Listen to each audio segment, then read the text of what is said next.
Mina olen Hans-Erik Ehrlich, intensiivravijärst, tõesti nagu öeldud, töötanud ka varem prehospitaalselt, aga hetkel enam mitte. Rääkisime Oliveriga, et millest võiksin konverentsil juttu teha ja mõtlesime, et šokk oleks selline teema, mis on nii prehospitaalselt kui ka hospitaalselt, arste, õdesid, kiirabitehnikuid haarav teema ühiselt. Nii, aga kõigepealt alustaks sellest, et miks te siin üldse konverentsil olete. Ma saan aru, et siin on saalis on 100 inimest, kodudest veel 300 inimest ja töö juurest vaatamas. Ilmselt mõni siit on ka tööandja käsul kohale tulnud, aga suurem osa teist on siin selleks, et saada targemaks, et saada paremaks, et olla oma võimete tipus ja olla parim mina, parim arst, kes olla saab. Kuidas saada parimaks? Kanada autor, ajakirjanik, haridusteadlane Malcolm Gladwell on publitseerinud raamat Outliers juba, arvan, tubli 10-20 aastat tagasi, kus on populariseerinud 10 000 tunni ideed. Ma ei tea, äkki te olete kuulnud sellest. Et selleks, et midagi hästi teha, peate te seda tegema 10 000 tundi täpselt. Maailma parimad maletajad, malesuurmeistrid on mänginud 10 000 tundi vähemalt järjest malet.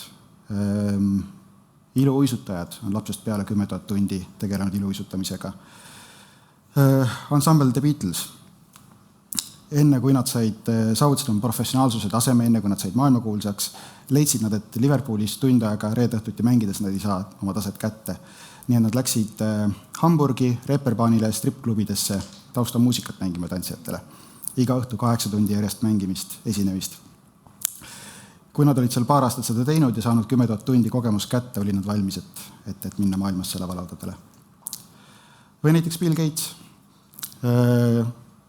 olnud lapsest peale ilmselt üks esimesi programmeerijaid, kes on 10 000 tundi saanud kätte programmeerimiskogemus, kuna tema koolis oli esimesena arvutilabor olemas. Nii et kui ta lõpetas kooli ära, ta oli juba oma 10 000 tundi kätte saanud, läks Harvardisse, kohtus Paul Alleniga, asusid Microsofti ja sai maailmakuulsaks, maailma parimaks. Ka kirurgid tahavad seda näidet väga tuua enda maailmasse. Siin on Sanjay Gupta, üks maailma kuulsamaid neurokirurge. Kirurgidel arvestatakse, et umbes 20 tundi nädalas lõigates võiks 10 aastaga olla see kogemus olemas, et olla maailma parimate kirurgide hulgas. Ameerikas, kus on 70 tundi nädalast tööd, ilmselt lõikustavast siiski vähem, saab isegi 5-6 aastaga selle maailma tipptaseme kätte. Aga mis on meil kiirabis, EMOdes, intensiividesse, meie tipptase, meie tipptöö, mida me tahame saavutada, milles me saame head olla? See on loomulikult šokk. Šokk on ilmselt põhjus, miks me olemas oleme. Šokk on see kõige raskem haige, keda me jääme, keda me ravime. Šokk on viimase definitsiooni järgi kahjuks 2014 Euroopa intensiivravi seltsi poolt välja tulnud. Seda on nüüd viimased mitu aastat räägitud uuendamisest. Seda uuendatud juhendit on juba esitletud, aga pole veel paberil välja tulnud. Igal juhul selle vana definitsiooni järgi šokk on eluohtlik, äge, generaliseerunud vereringe puudulikkus, mis põhjustab kudede ebapiisavat hapniku pakkumist. Nii et lõpptulemus on see, et koed ei saa hapniku, kui hakata definitsiooni lahti võtma. See, et koed hapniku ei saa, ei ole kopsude süü, vaid see on vereringe süü. Ja tegemist on generaliseerunud vereringe puudulikkusega, ehk ei ole mingi koe isseemia, organi isseemia, vaid on generaliseerunud, see on mitmes koes korraga toimumas. Me sageli tahame rääkida šokist kui hüpotensioonist, aga definitsiooni järgi ei ole hüpotensioon šokk. Et tõesti, kui on vererõhk, keskmine rõhk alla 65 mm elavapõdesamba järgi, või on MAP langenud 40 mm või on süstoolne rõhk alla 90, on see meil viide, et patsient on šokis. Aga see ei tähenda alati seda, sest et esiteks kõik šokis haiged pole hüpotensiivsed. Näiteks lapsed, noored inimesed suudavad päris kiiresti kompenseerida oma süsteemse vaskulaarse residentsusega seda, et kui madal rõhk on ja esialgu neil hüpotensiooni ei teki, kuigi nad juba on šokis ja koed on suremas. Ja ka vastupidi, kui me opidos teeme patsiendile 100 mg propofooli, vererõhk langeb, ei ole ta šokis selle peale. Iga hüpotensioon ei ole šokk. Samamoodi on patsiente autonoomse neuropaatiaga, kes elavadki madala vererõhuga, MAP ongi 50-55 ja nad saavad kenasti sellega hakkama, see ei ole šokk. Et sellest puntrast välja tulla, on välja mõeldud šokiindeks. See on siis viimastel aastatel just prehospitaalselt väga palju kirjandust leidnud, kus siis pulss on jagatud süstoolse vererõhuga ja kui see on üle 0,8, on see meil väga tugev viide, et patsient on šokis, et koed ei saa piisavalt hapnikku. Aga lõpuks peate te ikkagi vaatama, mida lõpporganid teevad. Kas patsiendil on tiures olemas, kas tal on oliguuria, kuidas patsiendi nahk on, kas nahk on jahe, kas ta on marmoreeritud, kes ei ole marmoreeritud nahka näinud, siis see on selline valkes nahk, kus on veresoonte joonis peale tulnud, nagu marbor näeb välja. Ja kapillaarreaktsioon, kui vajutate näppu otsale, see muutub valgeks, kas ta läheb alla 2 sekundi või üle 2 sekundi tagasi roosaks. Neuroloogia muutus on suhteliselt ebaspetsiifiline, deliirium võib tekkida ükskõik mille peale, nii et see ei ole hea sümptom tegelikult. Aga laktaati tuleks mõõta. Kui laktaat on üle 2 tõusnud, siis see on juba ka viide sellele, et koed ei saa piisavat hapnikku kätte. Mina olen õppinud anestesioloogiks ja anestesioloogi kutsutakse opidoade torumeesteks. Naljatamisi. Igasugused torutööd, mis me teeme, intubeerimised, kanüleerimised on meie õlgadel. Ja ka šokist on meil kõige lihtsam rääkida läbi torutööde terminite, sest mida muud on inimese vereringe kui üks suur tsirkulatsioon, kus meil on olemas mingi vedelik paagis, see on siis ilma stressita veri, ilma rõhuta veri, meil on pump ehk süda, mis seda ringi ajab ja meil on torustik, kus on tarbijad ehk siis koed, kes selle vere kätte saavad. Šokk tähendab seda, et kuskil see verering ei tööta. Aga kes tahab asja lihtsamaks mõelda, võivad mõelda oma kas koduse kütte tsirkulatsiooni peale või kuidas suvilasse kaevust vesi tuleb. Probleemid on samad.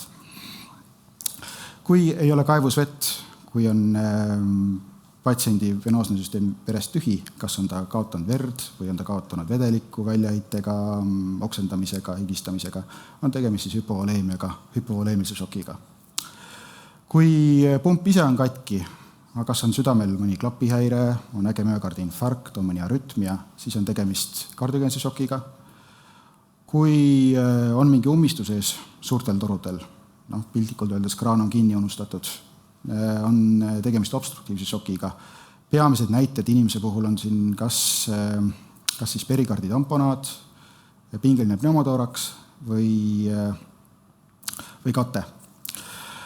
Ja siin nende 3 liigi puhul on kõikidel puhtudel südame minutimaht langenud, aga on võimalik, et šokk on normaalse südame minutimahuga. Siis on tegemist distributiivse šokiga, kus torustik on lihtsalt liiga suur, et see olemasole minutimaht suudaks piisavalt kõiki kudesid verega varustada.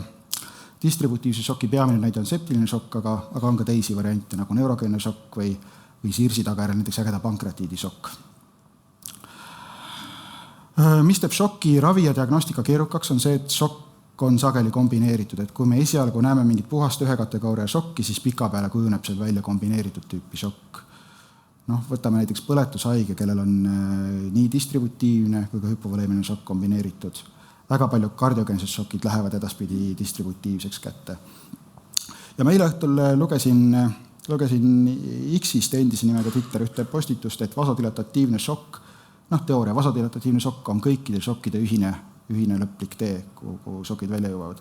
Ja tegelikult see põhineb ühel vanal Donald Landry teoorial, mis on 2001 publitseeritud, 1500 refereerimist olnud sellel tegelikult, kus räägitakse, et vasodilatatiivne šokk tõesti enne surma on kõikidel patsientidel ühine nagu tee. Nii et kui räägitakse vähktõvest kui kõikide haiguste kuningas, siis mina viskan õhku mõtet, võib-olla hoopis šokk kõikide haiguste kuningas.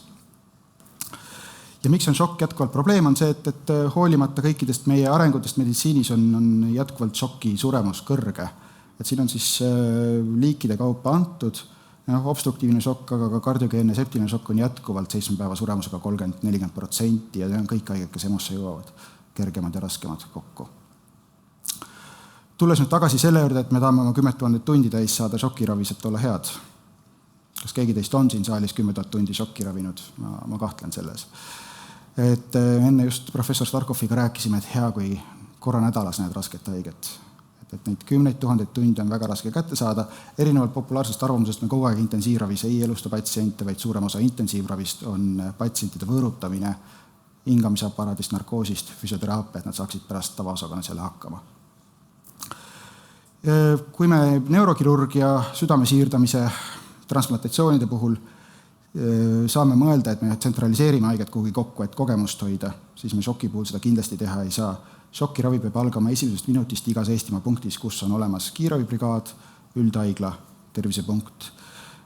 Kõik nad peavad olema valmis esimesest minutist hästi šokki ravima. Ja ka sellised seisundid on palju peale šokki veel, mida peab kohe algust peale hästi ravima ja selliste probleemide lahendamiseks on välja mõeldud igasugused ravikomplektid, ravijuhised, bandlid. Et siin on mõned heade ravijuhiste näiteid toodud, et näiteks sepsise esimese tunni ravijuhend, me kõik teame, et verekülid tuleb võtta, antibiootikumi hakata andma, mõelda, kuidas kollet saneerida, elustamisjuhend ALS, hüperkaleemia ravijuhend näiteks, või siis ATLS-i juhendit ei leidnud, aga põletuse ATLS-i skeema on päris sarnane sellele MSP, kus on siis primaarne läbivaatus, paige uurimine, sekundaarne läbivaatus.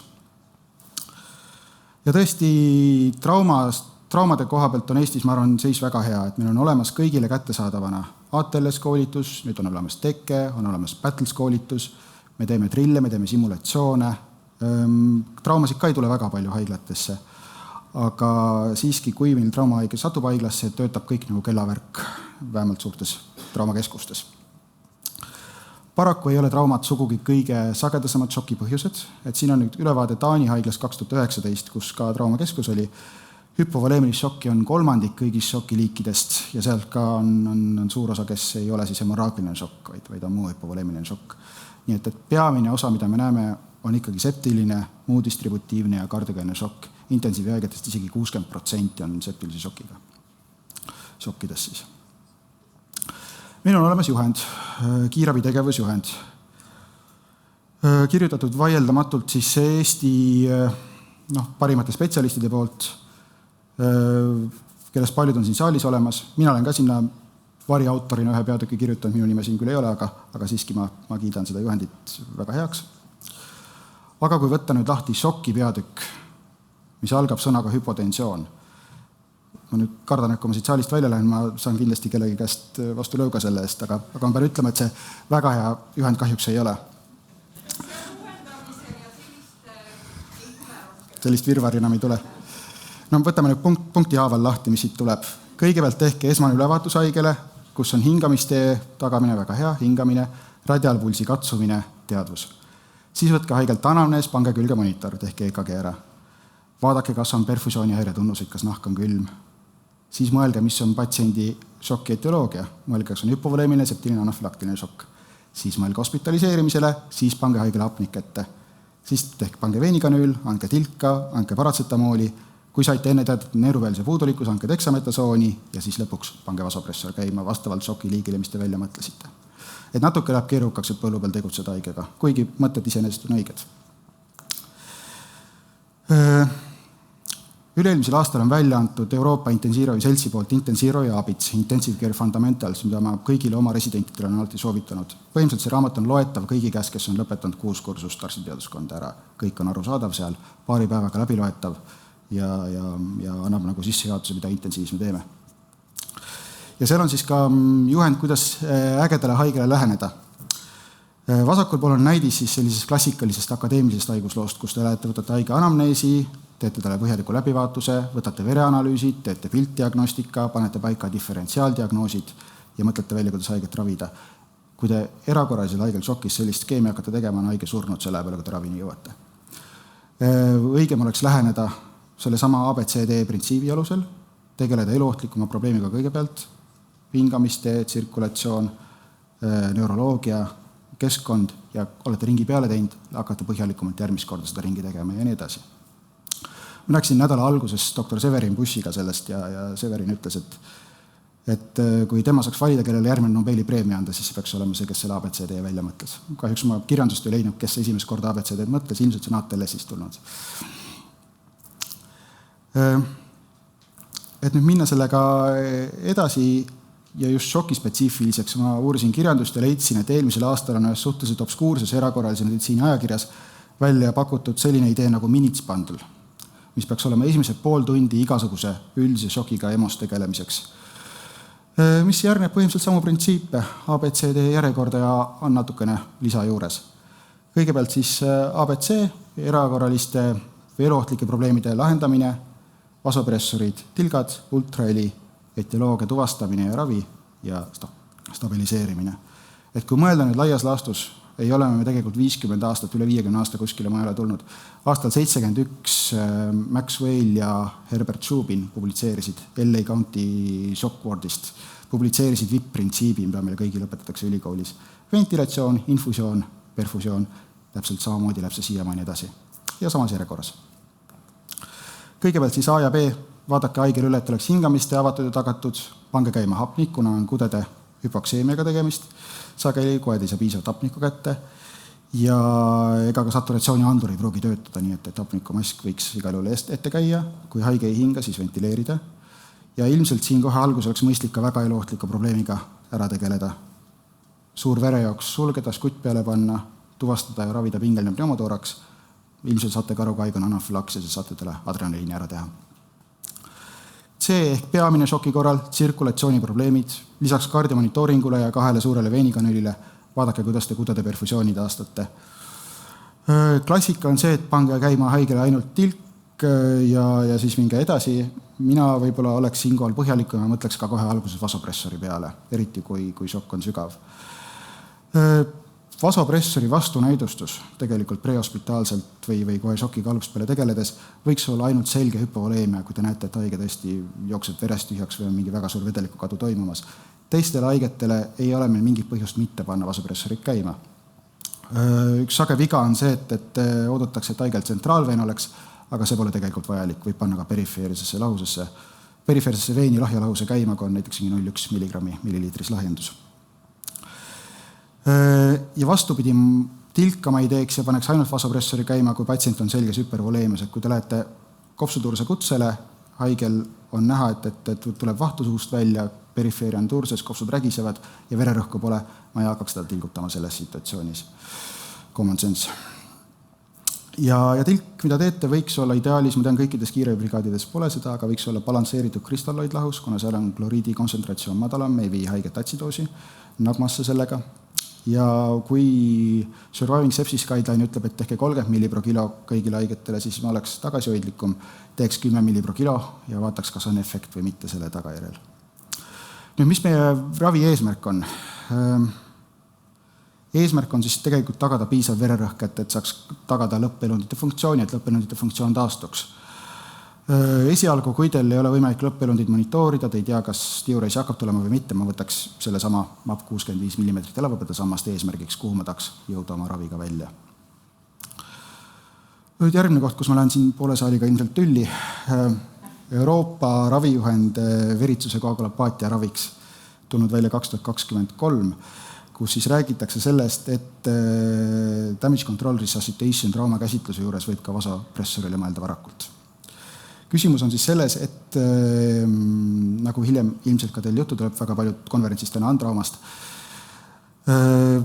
eesmärk haiglasse jõudmiseks on hoida vererõhk 80-90 mm elavõpeda sammast, et patsiendil veritsust või veritsuse mahtu piirata, kuni ta saab siis definitiivse ravi endale.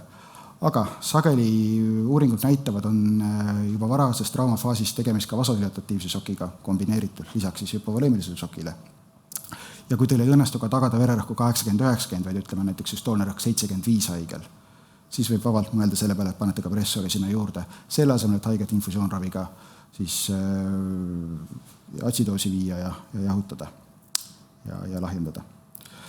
Ja ma mainin igaks juhuks ka ära, et damage control resuscitationi erandiks on neurospinaaltrauma, et kui haigel on neurotrauma läbi tehtud, siis on eesmärk ikkagi normaalne MAP tagada, et saaks et esiteks neurogeenset šokki kompenseerida ja teiseks, et tagada siis aju adekvaatne perfusioon.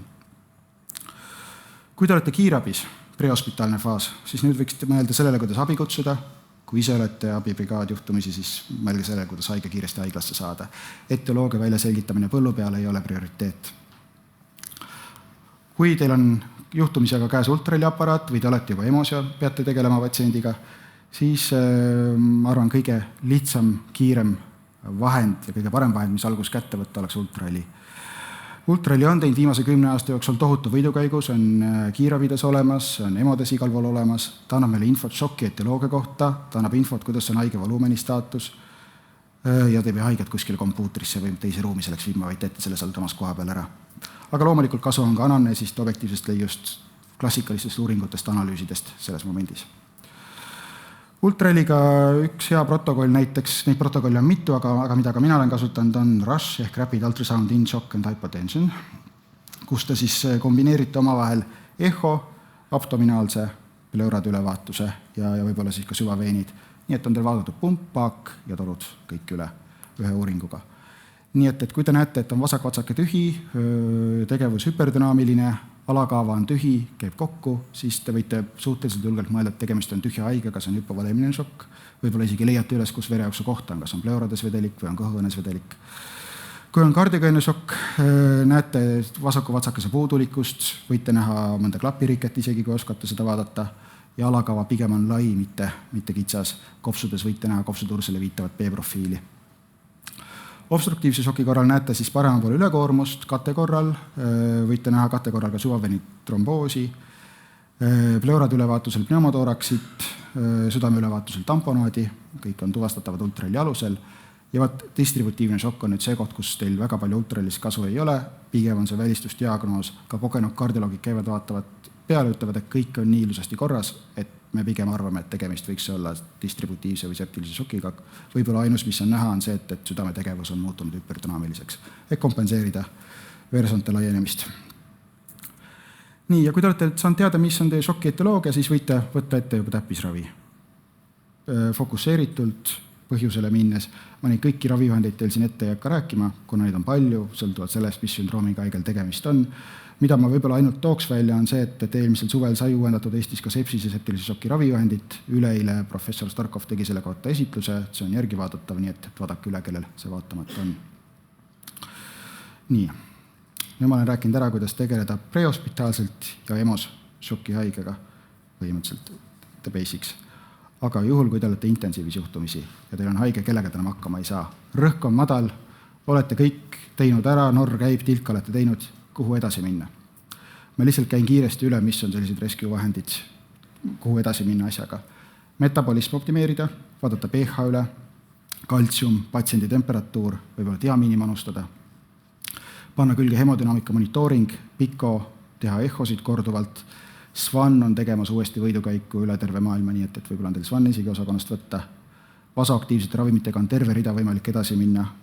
Norrile lisada hüdrokortisoon, vasopressiin, inotroobid, erinevad, kui on vajadus selleks. Adrenaliin, metülensinine ja ma tean, et Tartu esimene IRA on kasutanud ka angiotensiin 2 isegi ühel haigel, mis on nüüd Eestis kättesaadav. Küll hirmus kallis. Lihtsamad asjad veel, analgosedatsioon üle vaadata, et ei võtaks propofooliga, ei annaks negatiivset inotroopset toimet südamele ja pigem annaksite ketamiini siis sedeerimiseks ja vaadata üle ka, millega te haiget ventileerite, et piip ei ole liiga kõrge, proovige piipi allapoole võtta, saate südame eelkoormust sellega oluliselt parandada.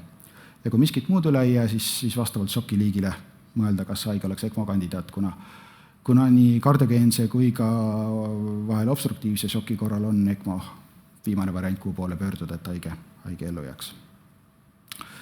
Nii et rõõmsalt koju minnes, mis sõnumit te võiksite siis kaasa võtta? Esiteks, et saada heaks, tuleb kulutada palju tunde ja ärge muretsege, šokile ei kuluta mitte keegi piisavalt palju tunde. Mitte keegi ei ravi šokki piisavalt hästi ja meil on vaja selleks juhendeid.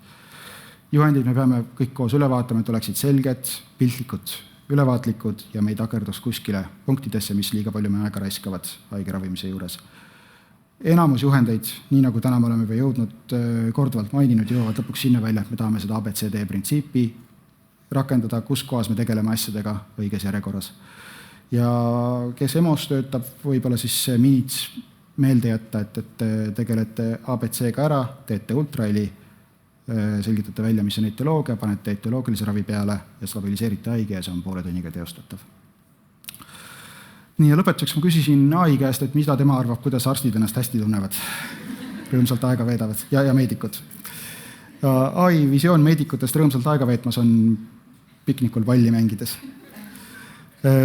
Meil siin ei ole küll järve, meil ei ole siin pikniku ega muru ega loojuvat päikest, aga siiski ma tunnen, et me vedame siin koos päris hästi aega, nii et nautigem seda aega. Ma arvan, et meil on väga tore üritus täna olnud ja oleme ühenduses sel teemal.